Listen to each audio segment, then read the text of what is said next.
Oke. Assalamualaikum warahmatullahi wabarakatuh. Waalaikumsalam warahmatullahi wabarakatuh. Selamat pagi menjelang siang Ibu Bapak yang saya hormati dan juga saya banggakan. Terima kasih sudah datang di acara diseminasi budaya positif di sekolah. Dan ini adalah tugas saya sebagai CGP menerapkan atau memberikan arahan mengenai diseminasi budaya positif. Puji syukur kehadirat Allah Subhanahu wa Ta'ala sehingga kita dapat berjumpa lagi di kegiatan ini. Salawat serta salam marilah kita curahkan kepada baginda kita Nabi besar Muhammad Sallallahu Alaihi Wasallam. Oke, sebelum masuk ke dalam materinya, saya akan memberikan sambutan dulu kepada Pak Mansur sebagai wakil kepala sekolah. Dipersilakan untuk memberikan arahannya.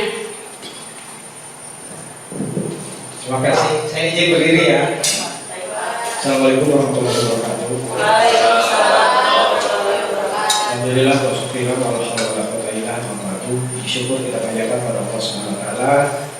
Dan pagi ini kita bisa bersyukur dalam doa yang mudah-mudahan Allah limpahkan berkahan bagi kita semua. Terlupa salawat dan salam yang kita panjatkan kehidupan kita Nabi Muhammad sallallahu alaihi wasallam. Mudah-mudahan dengan salawatnya syafaatnya buat kita semua. Bapak Ibu yang saya hormati, kegiatan hari ini sebenarnya bagian dari sebuah proses PMM ya. Jadi kalau Bapak Ibu nanti belajar di PMM juga ada seperti ini sebenarnya budaya positif ini. Nah, di program guru penggerak khususnya yang sekarang dilakukan oleh beberapa teman di SMP 9, ada Bu Rola dan nanti ada Bu Juju juga sama melakukan destinasi dengan teman-teman yang berbeda.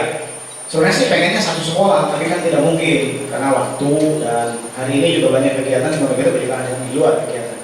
Jadi hanya beberapa saja yang bisa mengikuti kegiatan hari ini biar efektif sekolah tetap berjalan.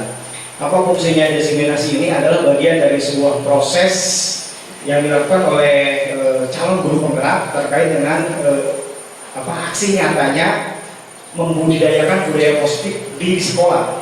Nanti Bu Rola akan memberikan pemahaman terkait dengan beberapa materi yang mereka sudah dipelajari oleh Bu Rola selaku guru penggerak untuk bisa bermanfaat buat dirinya maupun bermanfaat juga nanti buat teman-teman semua. Jadi intinya itu adalah itu diseminasi itu. Gitu. Jadi budaya positif maupun materi-materi yang diajarkan di guru penggerak ini bisa diserap bukan hanya oleh Bu Rola, tapi diturunkan juga pada Bapak Ibu guru semua yang hadir di sini ya. Sebenarnya pengennya kolaborasi bareng, tapi ya tidak mungkin tadi ya kegiatan waktu dan lain sebagainya. Jadi biar efektif semua akhirnya dibagi-bagi. Ada 3 hari ya nanti berturut-turut kegiatan destinasi ini. Jadi walaupun ini santai, tapi jangan lebih serius karena Bu Rola dan teman-teman lain juga bukan berarti mengajari Bapak Ibu ya, tapi berbagi pengalaman, berbagi pengetahuan dan nanti juga bermanfaat buat kita semua. Pengetahuan saya seperti itu. Destinasi itu. Jadi walaupun ini kegiatannya oleh Bu Rola selaku teman kita juga, tapi mohon dicermati dengan baik. Mudah-mudahan manfaatnya ada buat kita semua khususnya. Ya. Nah, besok juga ada nanti besok dengan guru yang berbeda. Kemudian terakhir hari Kamis juga yang berbeda. Ya. Itu kegiatan destinasi itu. Mudah-mudahan aksi nyata ini bermanfaat khususnya buat sekolah. Jadi kalau pembelajaran K13 pemerintah yang terjun gitu ya, yang terjun langsung gitu ke masyarakat ke guru-guru. Tapi untuk kurikulum merdeka ini kalau bukan kita siapa lagi? Maka kemarin ada di Benjot dengan pemahaman dengan PMM.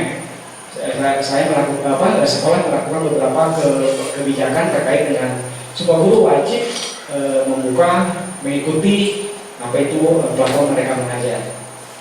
Nah bagi Bapak Ibu nanti yang sudah terbiasa di PMM, nah kira-kira sebetulnya kurikulum merdeka itu. Apalagi yang nanti berminat untuk masuk ke CGP, nanti silahkan belajar dengan teman yang sudah senior, belajar dengan orang yang sudah paham maksudnya seperti itu. Karena itu bagian dari pembelajaran kita, guru itu harus tetap berubah. Ya. Banyak sekali manfaatnya. Pengetahuan saya tentang budaya positif ini. Karena budaya ini banyak sekali nanti materinya. Ada restitusi, ada disiplin, ada penghargaan dan lain sebagainya. Kira-kira itu inti dari teman-teman dikumpulkan di sini. Terima kasih kehadirannya karena bagaimanapun juga ini bagian dari program sekolah. Ya. kemarin kita sudah melihat ibu berbicara bahwa sekolah kita kuning dulu, bahkan merah terkait dengan pemahamannya. Sekarang sudah hijau, alhamdulillah sudah hijau karena memang kita mulai membuka diri terkait dengan PMK ini.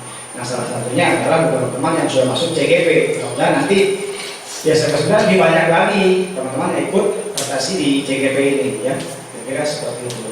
Saya mewakili beberapa ibu kepala sekolah yang hari ini bisa hadir karena ada kegiatan di luar. Dan beberapa teman juga sama. Hari ini ada kegiatan di luar, jadi tidak bisa bersama kita semua. Mudah-mudahan acara ini berjalan dengan baik dan bermanfaat buat kita semua. Terima kasih. Wassalamualaikum warahmatullahi wabarakatuh. Silakan dilanjut. Terima kasih teman sudah memberikan arahan dan masukannya kepada rekan semuanya.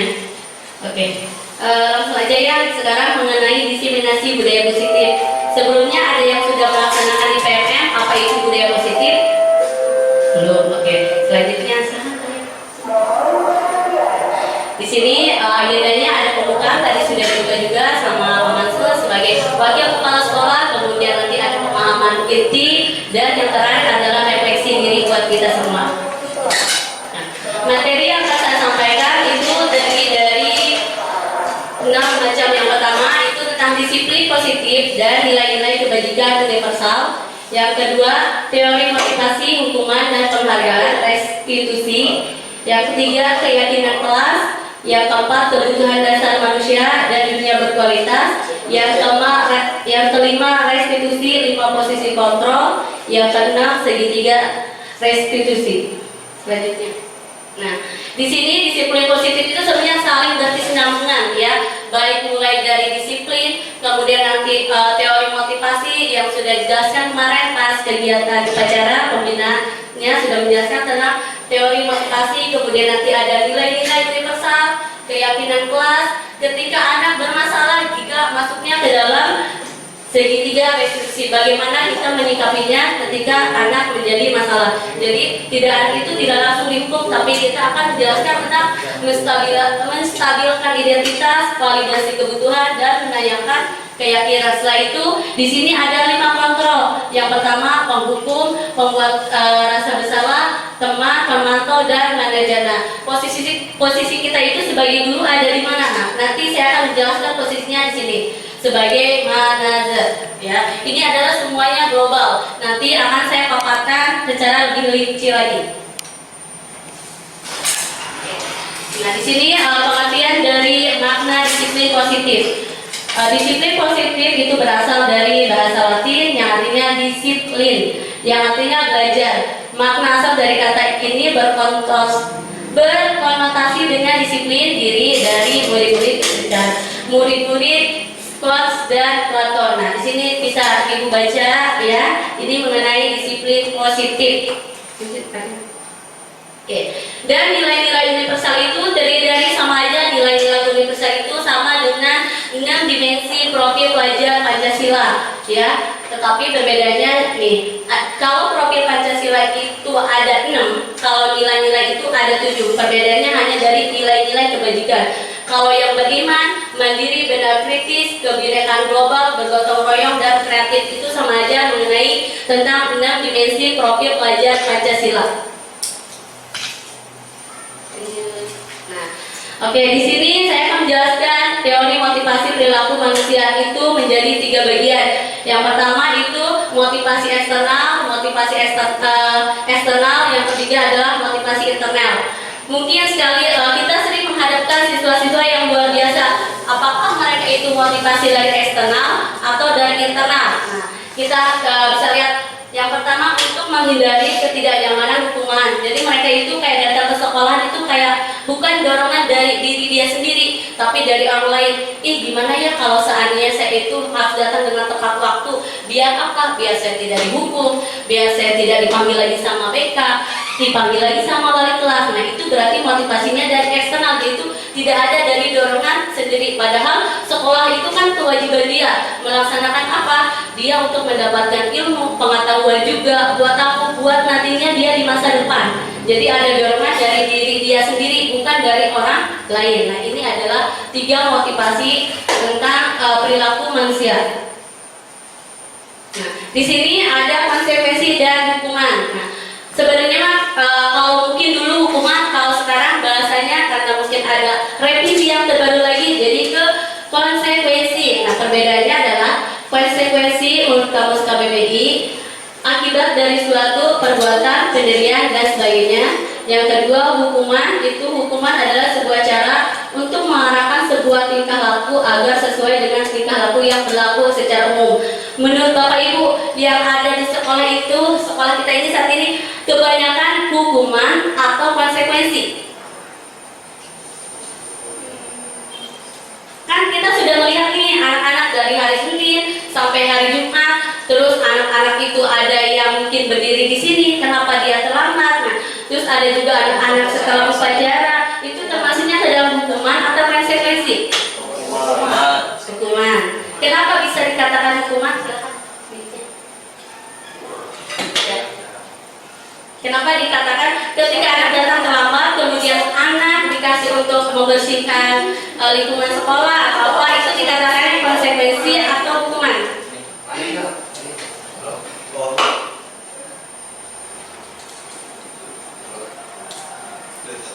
Hidup atau tidak? Bawahnya sini deh. Enggak, bawahnya sini. Bawahnya. Cik.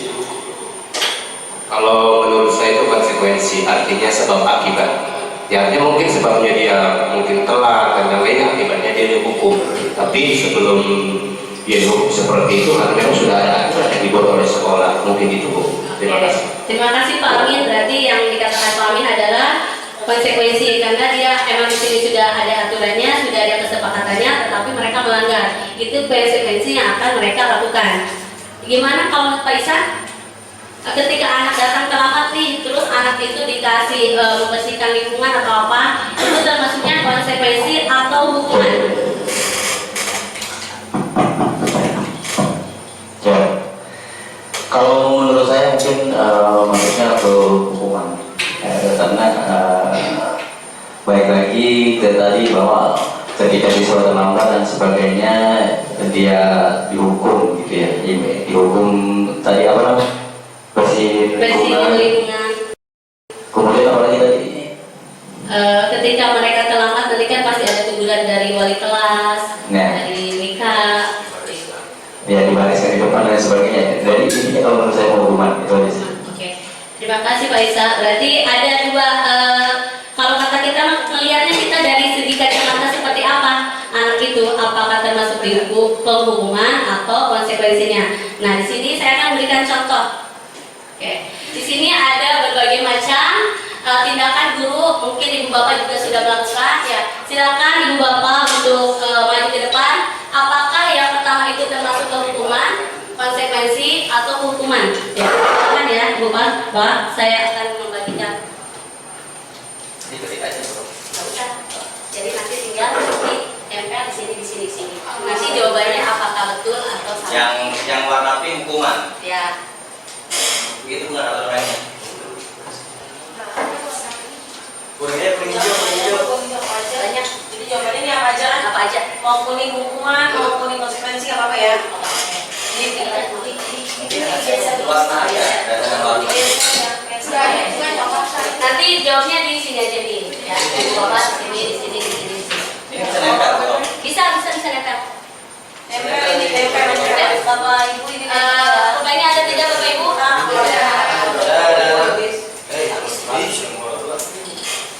Ada tidak? Ini beda dua warna. Ini bapak mau isi. Sama aja atas mana. Jadi nggak ada gara-gara. Tadi sudah dijelaskan kami. Kan nggak ada ini. Ada lagi yang nggak ada pertanyaan? Kalian nggak punya. Bola soal Ini satu aja kan? Satu aja. Itu Oh, termasuknya satu ke aja. dalam hukuman apa? Ada lagi? Kalian saja bapak ibu. Oke, nanti ibu bapak tinggal jawab yang pertama itu apakah termasuk ke dalam hukuman atau konsekuensi. Nanti tinggal tempel aja di sini kalau sana di sini. Bapak ibu mau menjawab nomor 1, silakan. Berarti termasuk ke dalam hukuman atau konsekuensi. Pilih aja mau mana yang ibu bapak jawab. Salah satu ya? Ya, pilih salah satu aja. Semuanya. Ada Kaisa, silakan.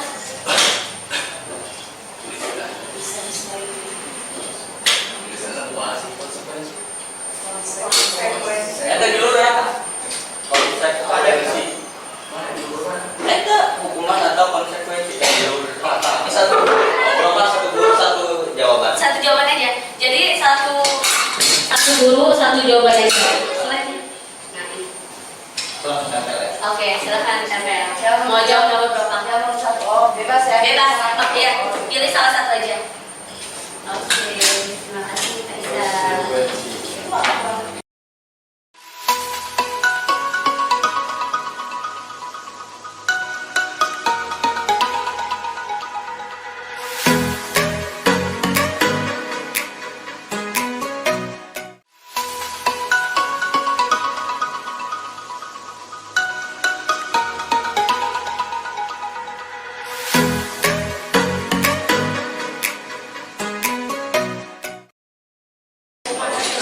Oke, sudah semua Ibu Bapak untuk menjawabnya? Oke, penasaran jawaban Ibu Bapak betul atau salah? Ya. Oke, 1, 2, 3, silakan. Kita lihat yang pertama itu betul jawabannya itu siapa yang menjawab? Oke, terima kasih Pak Haji, jawabannya betul. Yang kedua itu ada jawabannya hukuman, tapi di sini ada yang menjawab konsekuensi. Ya.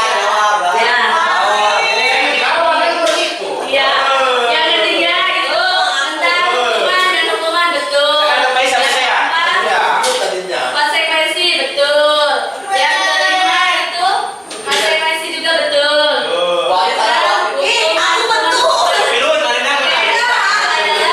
Konsekuensi. Oke, terima kasih jawabannya luar biasa. Berarti Ibu Bapak sudah paham mengenai konsekuensi dan hukuman, karena setiap hari menghadapi anak-anak yang luar biasa. Apalagi kita kelasnya itu luar biasa, ada yang mayoritas cowok, ada yang mayoritas juga cewek. Jadi sudah siap menghadapi anak-anak, apakah itu termasuk ke konsekuensi atau hukuman. Oke, dilanjut. Nah, di sini saya akan membedakan antara perbedaan hukuman dan konsekuensi. Yang pertama, ketika Ibu Bapak memberikan hukuman, tetapi konsekuensinya dengan cara apa? Penggunaan bahasa yang kalau kata kita mah yang lebih baik lah. Tadi kan hanya jangan mencontek, harusnya gini. Ingat nak, kamu itu gak boleh melihat. Kenapa? Karena nantinya kalau melihat itu perkataannya atau enggak yang tidak baik, kemudian dia itu juga tidak merasa jujur, ya, karena perbuatan yang mencontek itu tidak baik. Nah, jadi sebenarnya sama aja, cuma kalau konsekuensi itu perkataannya yang secara halus, ya. Oke, hukuman sesuatu yang menyakitkan harus terjadi, konsekuensinya sesuatu harus terjadi. Terus membuat anak sakit fisik maupun hati untuk jangka waktu lama, kemudian membuat anak merasa tidak nyaman dan jangka waktu pendek. Kemudian anak membenci kedisiplinan, anak menghargai disiplin. Ketika mereka sudah tahu hukuman, perbedaan antara hukuman, konsekuensi, mereka juga oh iya, berarti yang saya lakukan itu sebenarnya konsekuensi, bukan dari hukuman. Karena mayoritas anak-anak itu kalau tidak ditegur sama kita, ditegur sama yang di depan, sama begal, padahal itu bukan termasuk ke dalam hukuman, tapi konsekuensinya. Kenapa? Sebelum melakukan, pasti mereka juga sudah tahu peraturan masuk di sini itu seperti apa. Nah, oke, dilanjut, Marian. Nah, di sini juga saya akan berbicara tentang segitiga restitusi. Nah, segitiga restitusi itu berkaitan dengan yang tadi. Ketika ibu bapak sudah melakukan hukuman ataupun tentang tadi konsekuensinya, nanti kan pasti ada permasalahannya. Nanti di sini saya akan membahas tentang permasalahan bagaimana sih cara menghadapi ketika anak-anak udah dikasih teguran tapi tetap aja melaksanakannya. Terus udah dikasih arahan juga tapi tetap aja, namanya anak pasti sekali, 2 kali pasti akan melakukan seperti itu. Seminggu, oke, lebih baik seminggu kemudian akan mengulangi lagi seperti itu. Nah, Segitiga resolusi adalah proses menciptakan kondisi bagi murid untuk memperbaiki kesalahan mereka sehingga mereka bisa kembali pada kelompok mereka dengan karakter yang lebih kuat. Resolusi juga merupakan proses kolaborasi yang mengajarkan murid untuk mencari solusi untuk masalah mereka dan membuat murid berpikir tentang orang seperti apa yang mereka ingin menjadi tujuan mulia dan bagaimana mereka harus memperlakukan orang lain. Nah, ini termasuk ke dalam segitiga resolusi. Nanti mereka, apalagi ibu bapak di kelas sudah melakukan keyakinan kelas, kemudian sudah melakukan peraturan kelas, pasti akan menyebabkan ke segitiga resolusi. Ketika anak mencari ada permasalahan, nanti dikembalikan lagi kepada anak solusinya. Coba, apa yang kamu perbuat, apakah perbuatan itu baik atau buruk? Ya, jadi mereka akan berpikir lagi, apakah perbuatan kami itu salah atau benar, gitu ya. Nah, ini adalah 6 ciri-ciri restitusi. Yang pertama, bukan untuk menebus kesalahan, untuk belajar dari kesalahan. Jadi mereka itu, oh ya, saya sudah melakukan nih, tapi menurut saya itu salah. Jadi kayak bukan merasa, kok saya terus, padahal harusnya dia itu berpikir, saya kan kemarin sudah melakukan keyakinan kelas, tapi kok saya melanggarnya. Jadi mereka itu kembali lagi ke diri dia sendiri. Ketika mereka melakukan kesalahan, berarti dia sadar apa yang dilakukan adalah salah, bukan merasa terjolimi atau apa. Dan yang kedua, memperbaiki lingkungan. Kemudian tawaran bukan rasa, tawarkan lagi ke anak-anak. Jadi kita menanyakan lagi validasi kepada anak-anak. Coba, apa yang kamu lakukan betul atau salah? Kalau betul, bagaimana? Kalau salah, bagaimana? Ditanyakan udah langsung ngejat, kamu ya udah tahu salah, masih aja ngeyel aja. Nah, seperti itu, jangan seperti itu. Nanti ditanyakan dulu permasalahannya apa, solusinya apa. Sebelum kita memberikan solusi yang tepat, biarkan anak berpikir dulu apakah solusi yang dia berikan itu bagus atau tidak. Kemudian restitusi menuntut untuk melihat ke dalam dirinya. Nah, kita sebagai guru itu bukan menuntut kemana?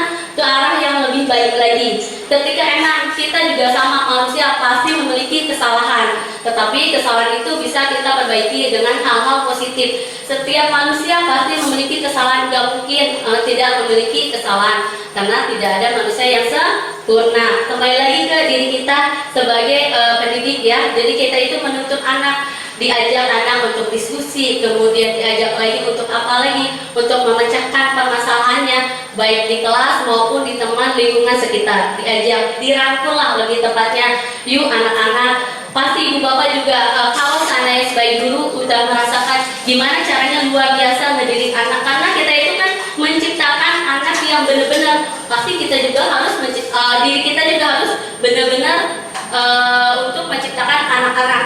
Kayak orang juga membuat produk itu kan dari awal kan, apalagi kita produknya itu produk orang, bukan produk barang, seperti itu. Kemudian restitusi mencari kebutuhan dasar yang mendasari tindakan. Terus restitusi adalah cara yang paling baik. Ada lagi restitusi fokus pada karakter bukan tindakan.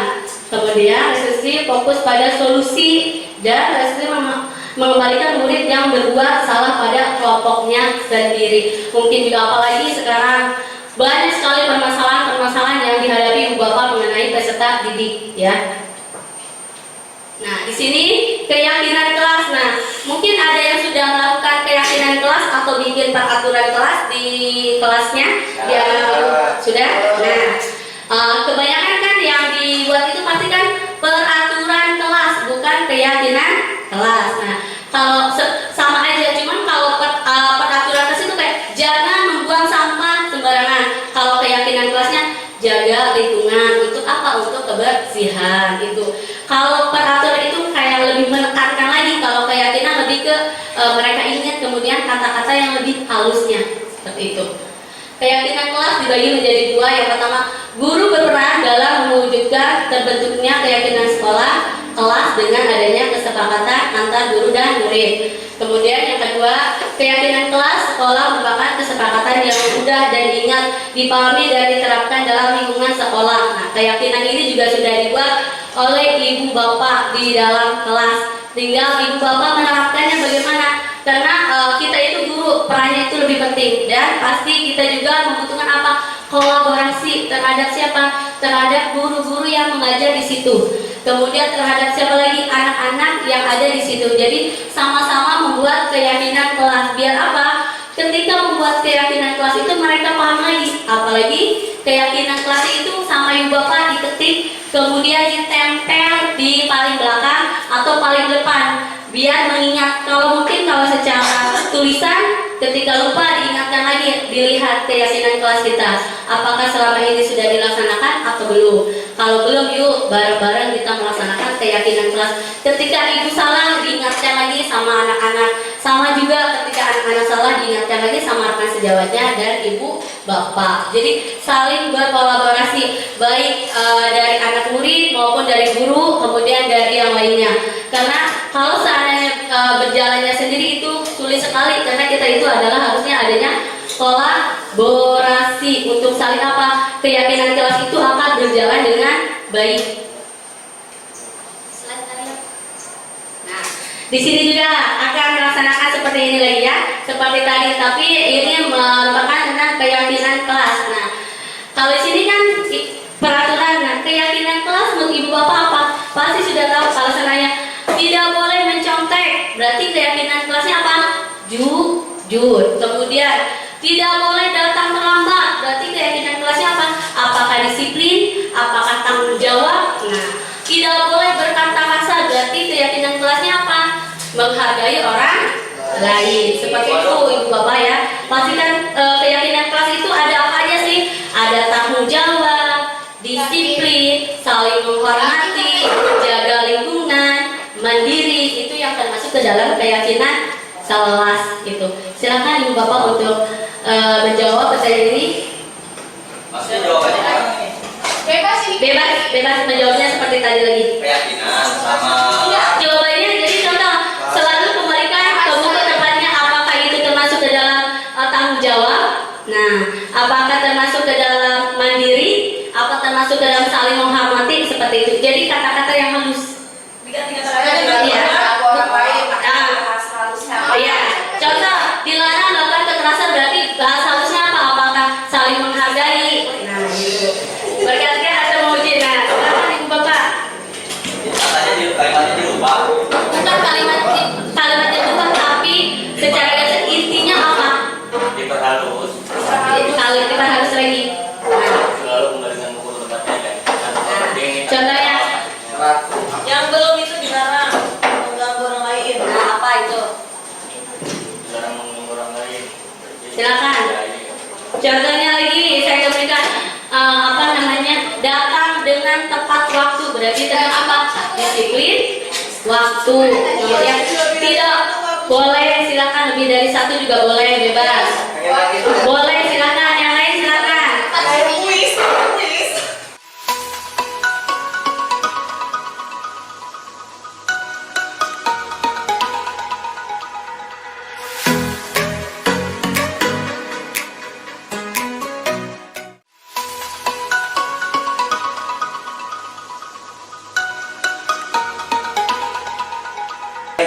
Sudah semuanya?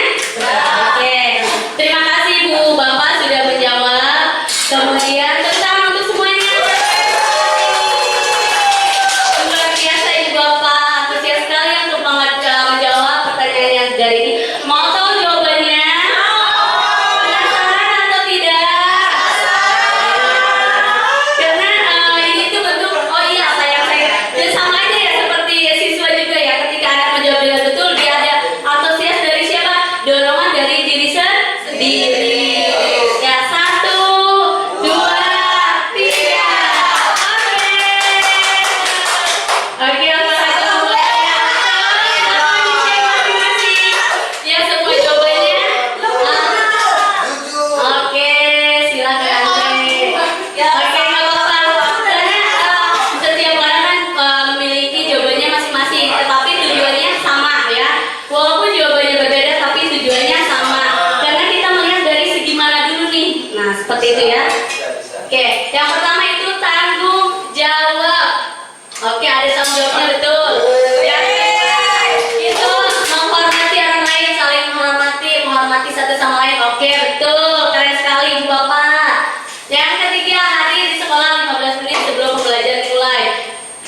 tepat waktu, menghormati lain, dan berkomitmen. Oke, sama aja ya, berkaitan dengan waktu juga. Mereka sudah melaksanakan komitmen.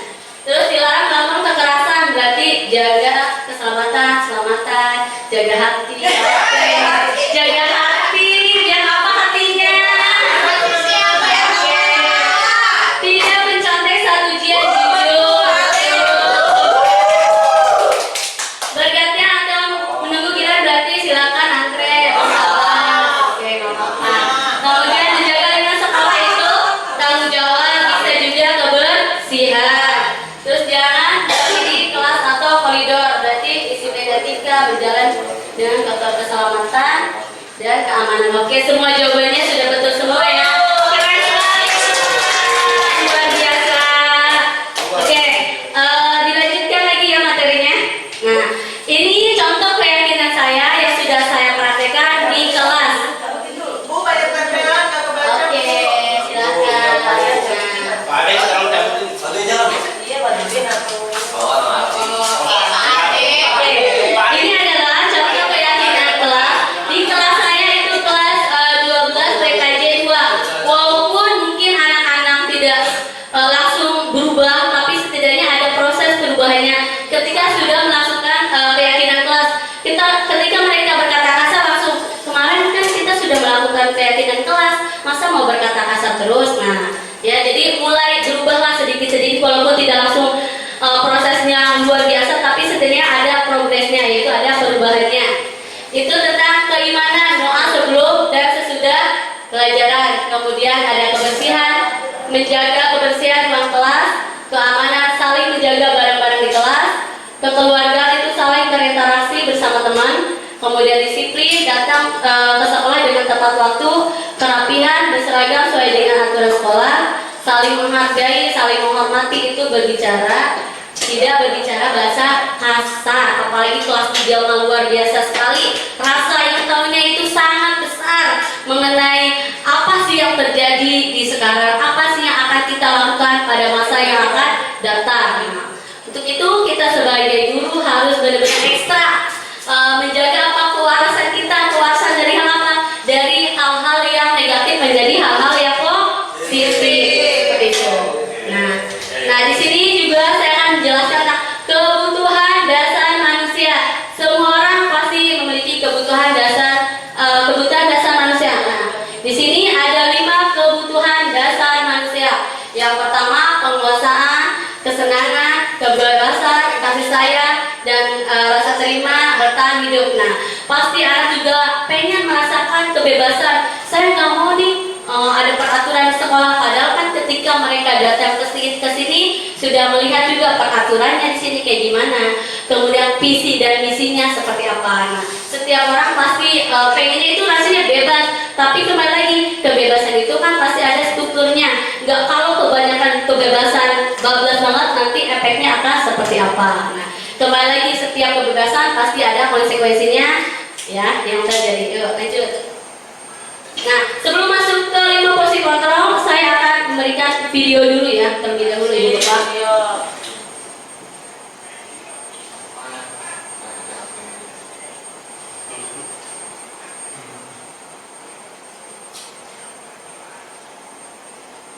Bapak sambil makan. Iya, silakan sambil makan Ibu Bapak. Sudah ada selama.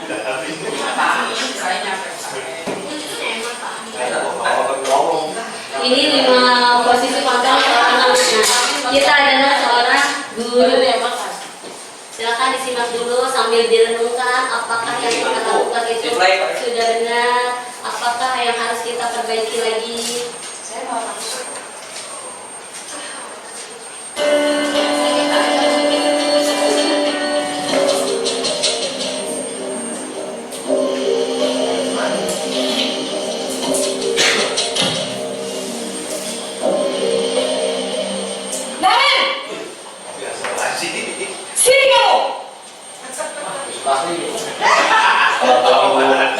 Selalu terlambat.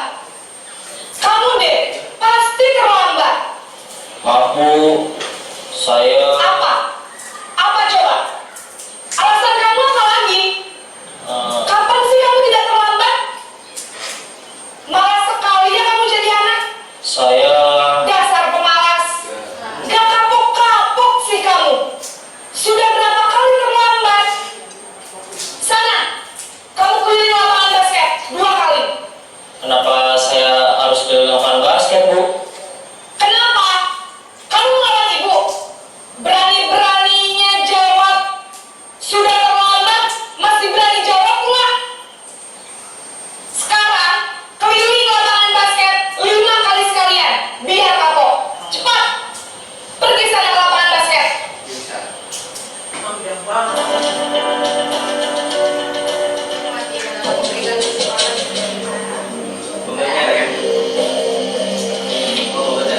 Ya sudah, lain kali jangan bikin ibu susah lagi ya nak ya.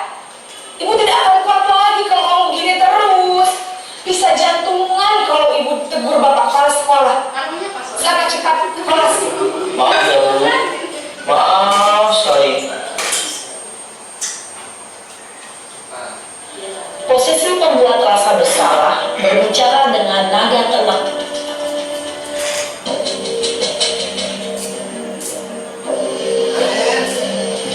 Ini adalah contoh dari 5 posisi kontrol ya Ibu Bapak. Naren!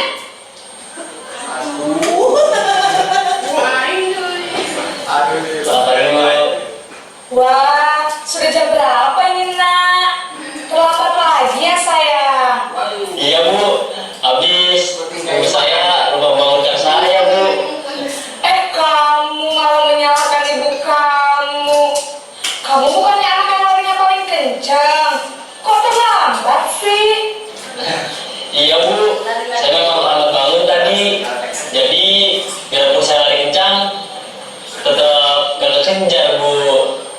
Ya sudah sana. Nanti lain kali larinya lebih kencang lagi ya. Biar gak terlambat lagi. Bikin seneng ibu. Demi ibu. Bisa kan? Bisa lah Bu. Ya sudah sana masuk kelas. Ibu beresin urusan absen kamu. Kamu ini adalah saja.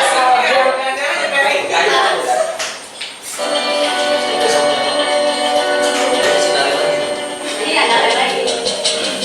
Ini Pak, ada nama. Naren!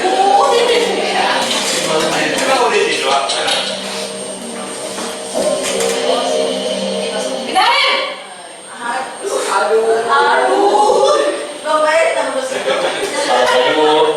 Naren, apa peraturan sekolah kita tentang jam berapa kita harus masuk sekolah nak? Kita harus di sekolah jam 7 Bu. Iya betul, sekarang sudah jam 7.20. Naren sudah tahu konsekuensinya jika terlambat hadir. Paham Bu, saya harus tinggal kelas pas jam istirahat selama 20 menit. Iya benar, konsekuensinya demikian.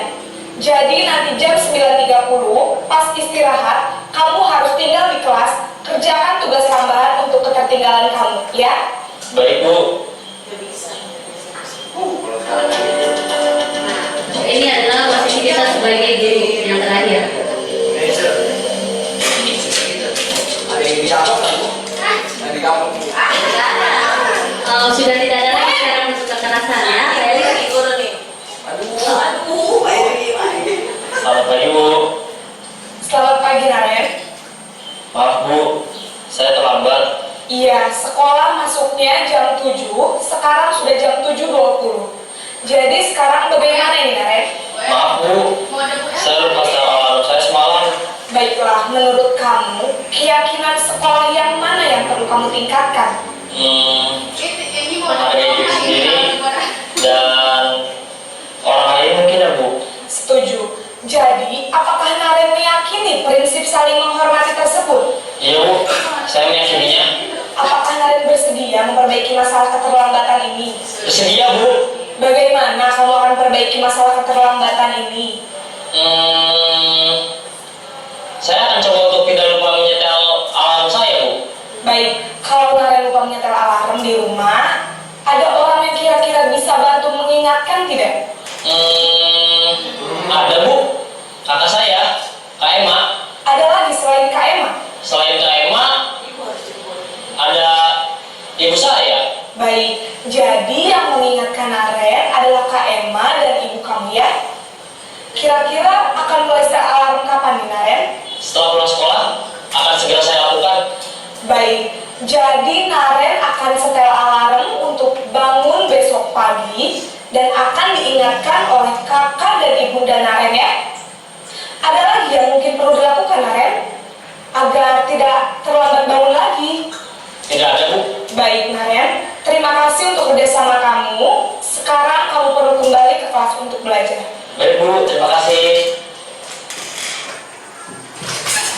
Oke, itu adalah contoh dari 5 posisi kontrol kita. Nah, baik lagi kalian.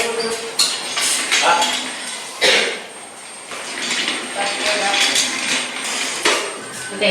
Di sini sudah melihat tadi juga kan videonya, mulai ada pembuku, pembuat rasa bersalah, teman, pemantau, dan manajer. Di situ tadi sudah lihat juga nada-nadanya gimana ketika adanya pembuku, gimana adanya pembuat rasa bersalah, kemudian sebagai teman, kemudian pemantau, dan manajer. Nah, di situ tinggal ibu bapak kan sebagai guru tinggal melihat peran kita itu sebagai apa sih. Nah, peran kita itu adalah di sini. Nah, sudah lihat posisi yang terakhir, dari tadi nadanya kasar banget, mulai halus, mulai lebih halus lagi. Kemudian kembali lagi kepada keyakinan yang sudah ibu bapak buat di kelas. Nah, biar anak berpikir keyakinan apa yang sudah kita buat, kemudian apa kesalahanmu, solusinya bagaimana, seperti itu ya. Jadi biarkan anak berpikir dulu ketika kita sudah melaksanakan keyakinan kelas itu,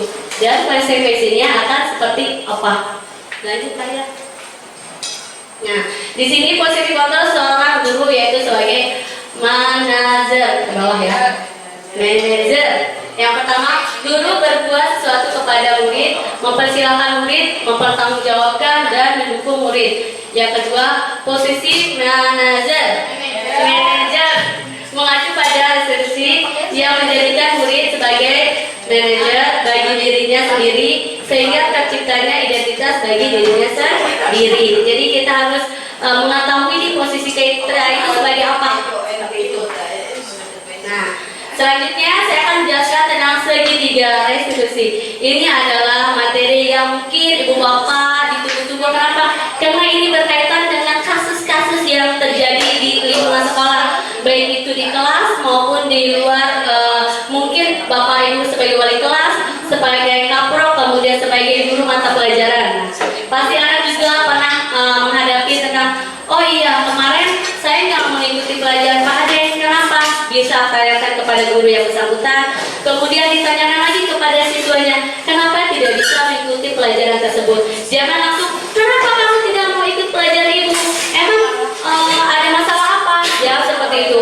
Ditanyakan, didiskusikan berdua, ngobrol baik-baik, karena kita adalah sebagai guru itu menuntun siswanya untuk arah lebih baik. Tadinya siswanya udah netting nih, kayaknya guru akan marah nih kalau seandainya saya nggak ikut pelajaran ibu bapak. Tetapi ketika sudah dilaksanakan diskusi, mereka, oh iya ternyata guru nggak seburuk yang apa kita bayangkan ya. Ternyata mereka itu merangkul kita. Tadinya kita ke hal yang negatif menjadi positif, seperti itu. Nah, di sini ada segitiga restitusi. Yang pertama, validasi kebutuhan. Yang kedua itu menstabilkan identitas. Yang ketiga menanyakan keyakinan. Ya, lanjut saya. Nah, menstabilkan identitas itu menanyakan kepada peserta didik, ya. Menanyakan apa? Paling kan nanti diajak diskusi dulu, ditanyakan dulu kenapa kami dipanggil sama ibu bapak. Pasti mereka juga ketika mereka dipanggil pasti ngerasa, oh iya, kayaknya kemarin saya melakukan sesuatu nih. Kayaknya kemarin saya nggak ikut pelajaran ini nih. Nah, di situ ibu bapak juga bisa berkata berbuat salah itu tidak hal yang manusiawi. Tidak ada manusia yang sempurna. Bapak ibu juga buat salah. Jadi seolah-olah anaknya itu merasa yang dilakukan itu tidak bersalah. Jadi tadinya netting jadi menjadi positif. Ditanyakan dulu, enggak langsung ngelihat ibu bapak udah marah. Jadi ketika memanggil anak, senyum dulu, sapa dulu, gimana kabarnya, kenapa dipanggil ke sini. Nah, pasti anak juga akan, oh iya ternyata setelah saya berdiskusi apa yang saya lakukan itu salah ya, seharusnya saya seperti ini ya. Nah, ditanyakan dulu ya, menstabilkan identitas. Enggak langsung, kamu kemarin yang nangisin anak orang, tahu nggak nantinya dia tersakiti mentalnya atau ininya jahat seperti itu. Jadi ditanyakan dulu, menstabilkan identitasnya dulu. Setelah ditanyakan, baru yang bersangkutan kita obrolin lagi. Kemudian nanti mereka dipersatukan, baru mereka memberikan alasannya, kemudian dan mereka juga solusinya seperti apa. Kemudian kembali lagi keyakinan yang sudah kita buat. Nah, yang kedua itu validasi kebutuhan. Yang pertama, membantu murid menggali basic need atau kebutuhan dasar yang ingin dipenuhi ketika melakukan kesalahan. Pada dasarnya, setiap tindakan manusia tujuannya adalah memenuhi kebutuhan dasar, apakah itu penguasaan, kebebasan, kasih sayang, dan rasa diterima, kesenangan, atau bertahan hidup. Nah, guru bisa berkata, nah ibu bapak bisa bertanyakan, contoh pertanyaannya, kamu bisa saja melakukan hal yang lebih buruk, tapi kamu tidak melakukannya kan? Terus yang kedua, kamu pasti punya alasan mengapa melakukannya. Terus yang ketiga, apa yang penting bagi kamu? Nah, kemarin juga saya sudah melaksanakan segitiga sesi kepada anak didik saya. Kebetulan dia di kelasnya itu tiba-tiba nangis di saat ternyata apa? Dia dikatakan kata-kata kotor, dikata-katain, dia nggak terima. Kenapa? Karena apa sih namanya? Orang tua saya belum pernah mengatakan seperti itu. Teman saya juga belum pernah yang mengatakan seperti itu. Tapi dia berkata seperti itu. Tetapi kembali lagi ke yang mengatakannya, kenapa dia bisa mengatakan seperti itu? Pasti ada sebabnya. Nggak mungkin tiba-tiba contoh Maria tiba-tiba diomelin sama Pak Adik. Nggak mungkin kan? Pasti ada asal muasalnya. Jadi ditanyakan dulu seperti itu. Lanjut ya. Nah, yang terakhir ada menanyakan keyakinan. Nah, kembali lagi kepada anaknya, ketika anaknya sudah bercerita keduanya, kemudian kita kembalikan lagi apakah keyakinan kelasnya sudah berjalan atau belum, terus keyakinan kelas apa yang sudah mereka langgar. Setelah menanyakan keyakinan, terus ditanyakan lagi solusinya apa. Nah, setelah itu baru kamu setelah solusinya ditanyakan lagi apakah termasuk ke konsekuensi atau hukuman, seperti itu. Kayak seperti contoh yang terakhir itu adalah kita sebagai seorang guru menanyakan kembali, nggak langsung menjawab. Pasti anak terlambat juga nggak mungkin terlambat dengan sengaja, pasti ada penyebabnya, entah mereka ketiduran, entah motornya mungkin kempes, ya seperti itu. Kembali lagi ke anaknya, ditanya, didiskusikan, kenapa sih kok kamu datangnya terlambat? Nggak langsung kamu lagi yang terlambat. Tahu nggak sih nantinya ibu yang disalahin oleh kepala sekolah, ibu yang disalahin sama pihak BK. Nah seperti itu. Nanti ditanya lagi solusinya akan seperti apa. Oke, sebagian kerja. Nah, ini udah di ujung kegiatan.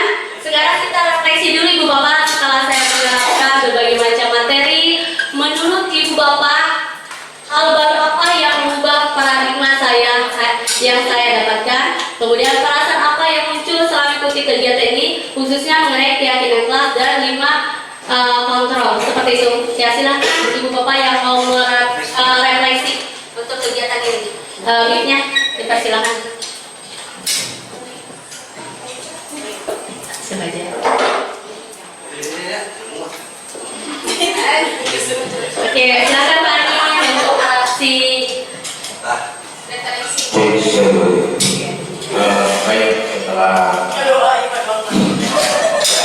setelah mengikuti apa yang tadi disampaikan oleh Ibu Paula selaku pembicara, ya, dalam hal ini terus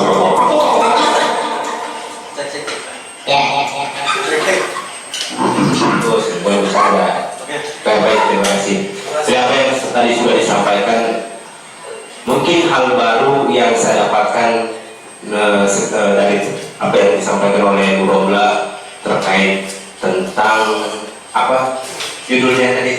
diseminasi budaya positif. Ya, budaya positif. Ya, budaya positif. Mungkin selama ini saya menangani beberapa siswa ya. Ternyata apa yang saya tangani itu banyak kesalahan, Bu. Iya, banyak kesalahan. Terutama ketika menegur anak seperti apa, ya kan kadang-kadang kita yang diutamakan itu emosional. Ya, karena jelas mereka memang salah gitu kan. Cuman memang banyak cara selain daripada itu. Tadi itu mungkin ada perbedaan antara konsekuensi dengan hukuman. Ya, apalagi belum gajian, emosi. Ya, ya. Tapi intinya ada satu pelajaran lah yang berharga bagi kita di sini. Ternyata memang menghadapi anak itu sulit, ya, dengan berbagai status sosialnya, keadaannya, karakternya, gitu kan, psikologisnya itu justru kita harus menemukan itu dulu, baru kita bisa terhadap anak. Kalau belum, sulit, karena tidak bisa menyamakan semua anak, karena dengan kebutuhan pribadinya dan yang lainnya. Intinya, terima kasih Pak Ibu Romla. Mungkin itu satu pelajaran dan kita bisa diterapkan nanti di sekolah gitu kan. Terima kasih. Assalamualaikum warahmatullahi wabarakatuh. Waalaikumsalam warahmatullahi wabarakatuh. Selama ini yang saya juga merasa sebelum saya mengikuti pembelajaran kegiatan CGP ini, ternyata apa yang saya lakukan itu ternyata salah ya, ternyata terhadap anak-anak. Saya itu tapi ternyata anak-anak itu kan memiliki bakat dan minatnya masing-masing, tidak sesuai apa yang kita inginkan. Apalagi kita kan masih pada muda, jiwa emosional itu lagi tinggi-tingginya. Nah seperti itu ya. Jadi emang kita sebagai guru itu harusnya mengetahui nih, mulai dari latar belakangnya, kemudian tentang kenapa si anak ini melakukan seperti itu, pasti akan seperti itu. Nggak langsung ngejar kamu ya ini itu. Tadi juga sudah melihat videonya. Ada lagi dari ibu bapak. Ya. Terima kasih dari kami. Silakan Kak Isa. Ya baik, terima kasih Bu Rombla, dan izin menyampaikan atau refleksi ya. Hal yang baru ya yang saya bisa dapatkan dalam materi ini, bahwa tadi sudah disampaikan sama Pak Amin, sangat setuju ya. Jadi apa yang kita lakukan selama ini ternyata banyak yang harus diperbaiki gitu ya, ketika menghadapi siswa-siswi yang mempunyai masalah gitu ya. Jadi jangan asal memberikan suatu perkataan yang tidak baik sehingga anak merasa bersalah gitu ya, seperti itu. Dari ini saya bisa menyimpulkan mungkin tidak ada siswa yang buruk, yang ada adalah guru yang buruk gitu. Itu saja.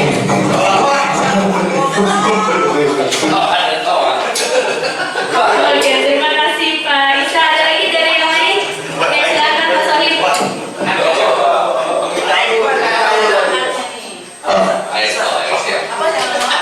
Oke, baik ya. Apa yang disampaikan materi tadi ini memang bagian daripada kurikulum sekarang, beda dengan kurikulum tahun 80, 84, 79. Ya, karena terus terang saja, saya pertama kurikulum Merdeka ini, pertama saya latihan dengan Pajul. Pajul itu adalah orang yang membedah kurikulum Merdeka Kemendikbud. Bertanya, kenapa Pak kurikulum sudah berubah? Karena banyak permasalahan. Jadi kalau kurikulum tidak berubah, artinya kita tidak ada masalah. Mengenai masalah hal ini, ini kita temukan setiap hari, setiap saat begini dan begono. Memang idealnya dari kurikulum 13 pun sama. Apabila kita misalkan menegur anak, satu, jangan di tempat ramai kalau kita ngomelin anak. Kedua, memang kita harus lemah lembut, manusiawi. Lemah lembut nggak bisa digini, nggak bisa ditampol kan gitu akhirnya mah. Itu kadang-kadang kita seperti itu, tapi ini ada tapinya. Jadi ternyata jadi pendidik itu tidak semudah membalikan tangan. Ya, iyalah, jadi guru itu tidak semudah membalikan tangan. Apalagi yang belajar pedagogik. Apalagi yang tidak belajar pedagogik. Yang belajar pedagogik aja adalah liar menghadapi anak seperti itu.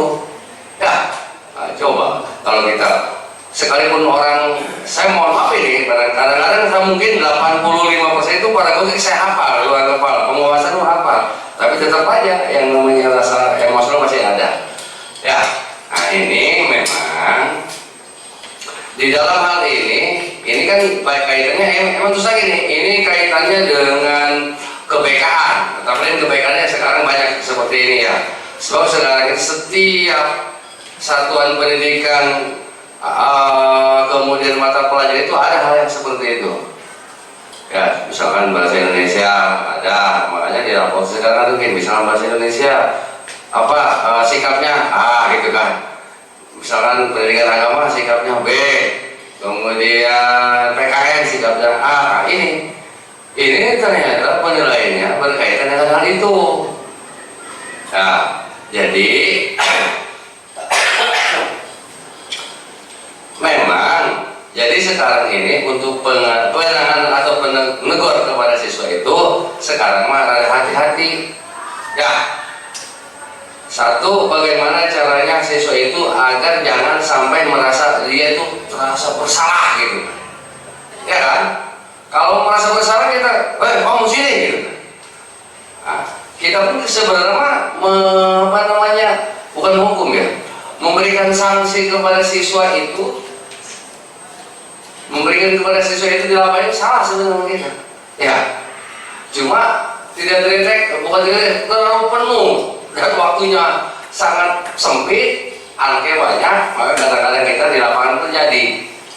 Ya, nah ini jadi kepada Bapak dan Ibu memang seperti itu ya, penanganan apa yang kita mau menegur siswa salah, mau ngomelin siswa salah, mau memberikan sanksi, apalagi mau memberikan reward, itu memang harus tepat dan harus tahu kita kondisinya. Seperti itu. Terima kasih. Oke, terima kasih Pak Sohib atas refleksinya ini. Terima kasih Ibu Bapak sudah hadir di kegiatan diseminasi budaya positif. Akhirnya kita di penghujung acara. Cukup sekian diseminasi budaya positif kali ini. Wabillahi taufiq wal hidayah. Mohon maaf dari segala jamuannya, dari segala pemaparan materinya dari saya. Apabila ada kata-kata yang tidak berkenan, mohon dimaafkan. Dimaafkan Ibu Bapak. Cukup sekian materi kali ini. Wabillahi taufiq wal hidayah. Wassalamualaikum warahmatullahi wabarakatuh.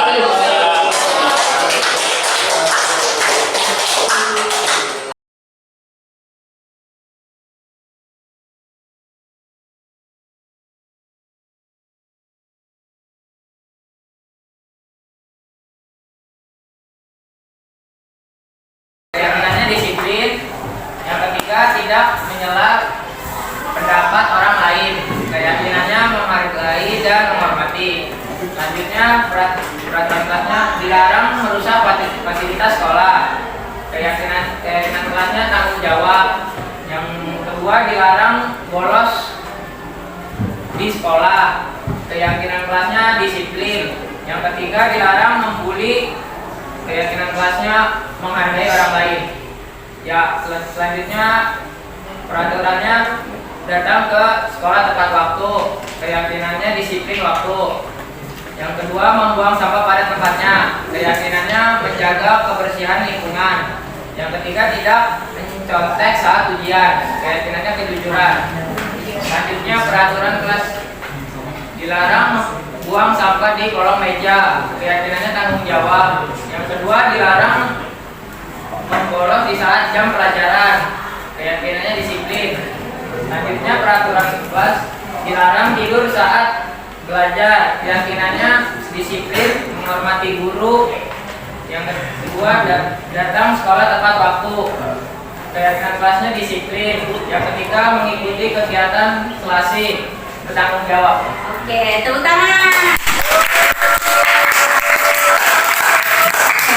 Ini sekarang sudah kalian buat tentang keyakinan kelas 12 TKJ 2. Nah ini berarti kita sepakat ya, kalau seandainya kelas kita itu harus melaksanakan keyakinan ini. Dan ini tuh dibuat tidak berdasari dari ibu, tapi dari kalian semua, dari setiap kelompok. Yang pertama berarti dilarang, berarti darinya tadinya dilarang dengan mengucapkan keyakinan kelas dengan cara apa? Disiplin. Kemudian bertanggung jawab. Terus menghargai, menghormati, bertanggung jawab. Terus ada apa lagi? Keamanan dan kejujuran. Di keyakinan kelas ini kita akan tempel di belakang. Ketika temannya ada yang mencela, kita ini ya. Tetapi keyakinan kelas ini kan pasti setiap ada keyakinan ada konsekuensinya. Kira-kira menurut kalian konsekuensinya apa nih kalau seandainya kalian melanggar keyakinan kelas kita? Apa menurut kamu baiknya? Mulutnya dilakban, Bu. Mulutnya dilakban. Mulutnya dilakban. Kalau dilakban nanti dia nggak bisa berbicara. Ya, kira-kira apa nih?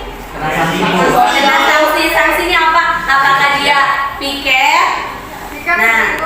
Nah, apakah dia piket seminggu atau dia mungkin kalau yang pertama hanya teguran lisan ya?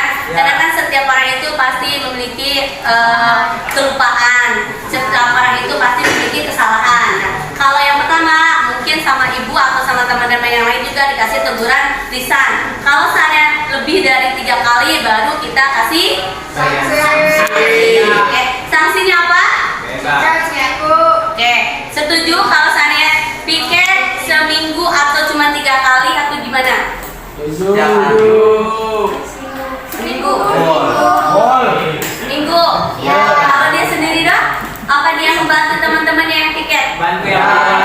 Berarti tugasnya adalah dia membantu teman-temannya yang piket itu. Apakah dia tugasnya full hanya mengangkat kursi atau nyapu? Ya, yang lain. Nah, atau enggak buang sampah. Yang piket itu ngangkat kursi, nyapu, dan tugas dia adalah buang sampah selama 1 minggu. Setuju? Kesepakatan itu sudah kita buat pada hari ini. Tanggal berapa? Hari Rabu.